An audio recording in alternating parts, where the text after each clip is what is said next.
Welcome back. My name's Emil. You're watching my channel, which is linked broadly to the Nature's Light Photographic Workshop group that I work with. I've got a quick tutorial today on landscape photography dealing with a fairly common problem where we have issues with flare coming into our photographs when we are photographing the sun. Images like this or this one, any time basically where you have your camera pointing directly towards the sun and those gorgeous light rays pick up a bit of lint, dirt, scratches, or whatever happens to be on the front of your lens, and you get horrible flare. So there is a workaround in being able to get rid of these bits of flare that you don't necessarily want to have in your photograph, but it does require a little bit of time in post-production. Now I'm going to do this in Photoshop and Capture One because those are the two programs that I use, but in future I hope to perhaps do this in Affinity as well, just to show users that there is an alternative to Photoshop out there. Right, so I'm going to jump first into Capture One where I have got my photographs, and you can see that I have a photograph of the Madonna and her worshippers in the Drakensberg in South Africa. Yes, we've got a great sunrise coming up behind the Moeni Needles in the background, but you get this horrible flare in the foreground over here.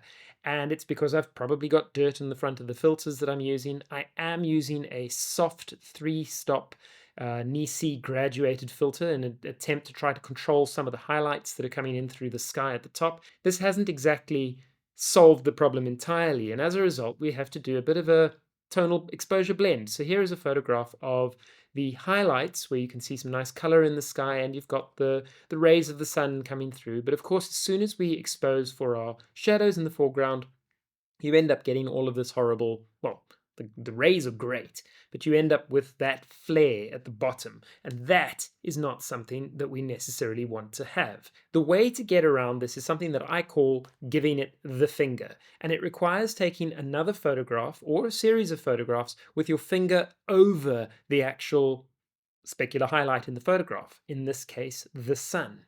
By doing this, it means that you no longer have that spectral highlight shining directly onto the crud, scratch, or dirt that you happen to have on the filter or the front element of the lens that you're using. By blocking that out, it means you get the full color that is in the foreground. You might lose some of that glow from the sun, but you also noticeably lose any of the flare or issues that are created by scratches on the optical glass. Okay, so now what we're going to do is basically put those together and get rid of the flare in our photographs. So I have edited these images in Capture One, and you can see if I go to my adjustment section here, I've done some very basic edits in the photographs themselves. So in this image, I'm going to be working on what I want the sky to look like. And I might even bring out a little bit more color there in my saturation.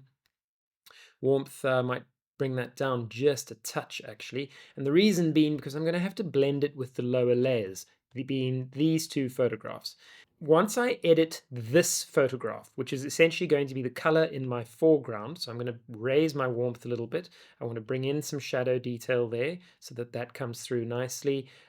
We can push a little bit more saturation potentially. It looks slightly magenta-ish, so I'm just going to pull that back a touch in my tint. And yeah, that should be pretty good. Now, the important thing here is that I have to copy all of those settings and then I have to apply them to the photograph that has the actual issues inside the photograph. I'm then going to grab all three of those images and I'm going to edit them in Photoshop. So we're going to edit them as full-size images and we'll say edit variants, and it's all going to appear in Photoshop in a moment. Once your photographs have all opened up inside Photoshop, the quickest way to get them into a stack is to head up to the menu, go to File, head down to Scripts, and then click on Load Files into Stack. This takes the 3 open files. Well, we first say Add Open Files and then OK. This takes the 3 open files and then layers them into a stack, which you can now see inside your layer palette on the right-hand side.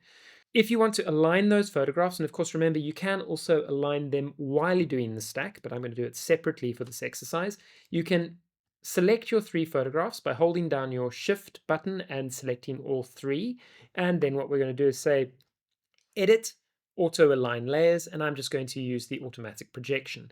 And if there's been any movement between the frame captures, so for instance the tripod is shifted ever so slightly, you'll find that it'll now align the images. So I've got a couple of pixels difference up at the top of that image and probably in the bottom ones too. That's fine, not a problem at all. I will be able to crop it back in so that we lose that little bit of excess emptiness. The most important thing here now, though, is to make very, very basic masks to be able to bring through our various layers. Now, yes, Photoshop has got a plethora of new AI-focused tools to be able to make our selections. You don't necessarily need those tools, though. What I'm going to do is a very, very simple selection with my highlight image right at the top using my lasso tool. So I'm going to grab my lasso tool and I'm just going to make a very, very rough selection of my sky, just like that. We'll then hit the create mask icon and there we go. We now have that as a separate layer. I obviously don't expect to have that kind of edging to my mask. So in the properties tab, I'm just going to take my feather and pull it all the way across to the right hand side. We'll fiddle with this a little bit later again once we have our full masks in place over all three of the images, but for the time being, I'm just going to leave it at that. As you can see with the current images it's visible at the moment, is that we do still have this flaring issue inside the photograph. And this is why we gave it the finger in that other image that we captured. So I'm going to head over to my finger image in the palette on the right hand side, and you'll see that that's at the bottom at the moment.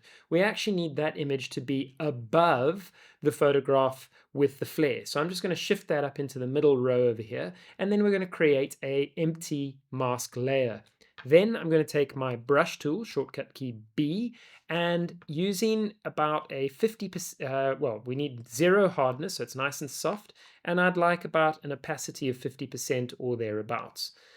So let's just pop it onto 50-ish or so. And then we're going to paint black ink onto our panel. And you will see how suddenly we can get rid of our finger.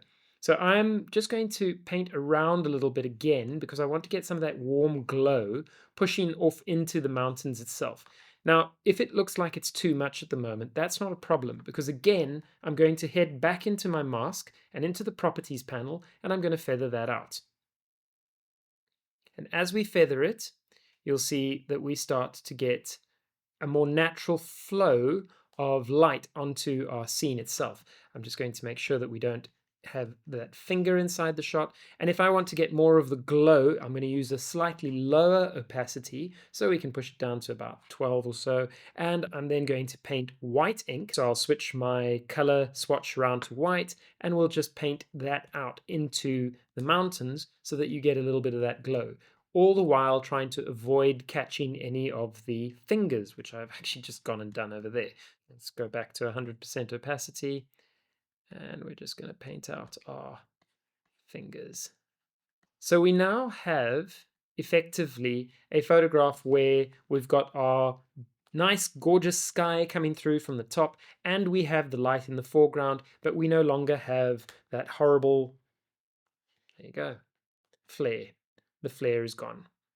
And that's it. There's the very basic photograph that I've created using the finger approach to remove any of that horrible flaring. To give you a before and after effect over there, you can just quickly grab your finger layer and you'll see that your little bits of halo have disappeared.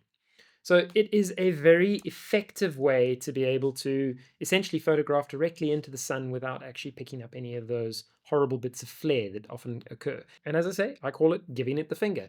Once you have your basic image like this, I would then continue with my little bit of cropping that I was talking about earlier on. So I'm just going to get it back into the kind of photograph that I would have expected to use. So I'm going to get my crop back to where I wanted it. And we'll press enter, and from there on you can either save it and continue to work on, well, I'll actually flatten it, so I'm going to flatten the image. There we go. And this is now what I would consider my base image. So from here I can continue to edit it. I can continue with the sky, I can bring it back into Capture One or Lightroom if you're choosing Lightroom to work with, and I would continue working on the image to get my finished result, which is going to look something like this. Okay, so that's my tip for the day, is giving it the finger to be able to remove flare from your photographs when you're shooting directly into the sun. If you'd like to see more videos like this, please leave a comment in the comment section down below. Give me some more ideas about what you would like to hear about. Also remember to please put a like and a subscribe, as that's what helps maintain this channel ultimately. Till the next one, cheers.